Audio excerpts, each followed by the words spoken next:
Ivugururamategeko igice cya 34. Urupfu rwa Musa. Musa ava mu kibaya cya Mowabu, azamuka umusozi wa Nebo ariwo Pisiga, agera mu mpinga yawo ahateganye n'i Yeriko.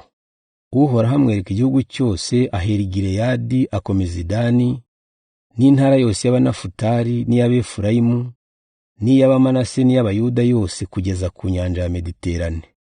Amwereka amajyepfo ya Kanani n'ikibaya cya Yorodani n'igikombe cy'Yeriko, wa mujyi w'imikindo, no kugeza i Sowari. Uhoraho aramubwira ati, kiriya nicyo gihugu narahiriye Aburahamu na Izaki na Yakobo ko nzagiha abazabakomokaho.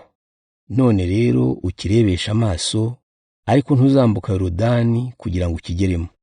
Nuko Musa umugaragu w'Uhoraho apfira aho ngaho mu gihugu cya Mowabu, nk'uko Uhoraho yabivuze.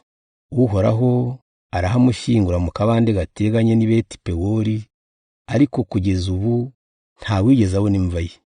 Musa yapfuye amaze imyaka 120 avutse, akireba neza kandi ataracika intege. Abisirayeli bamaze iminsi 30 baririra Musa mu kibaya cya Mowabu. Musa atarapfa, yari yararambitse ibiganza kuri Yozuwe mwene Nuni, Uhoraho amuzuza ubwenge. Abisirayeli bumviraga Yozuwe nk'uko Uhoraho yabitegetse abinyujije kuri Musa. Kuva icyo gihe mu Bisirayeli ntihongeye kuboneka umuhanuzi uhwanye na Musa, warebanaga n'Uhoraho imbona nkubone.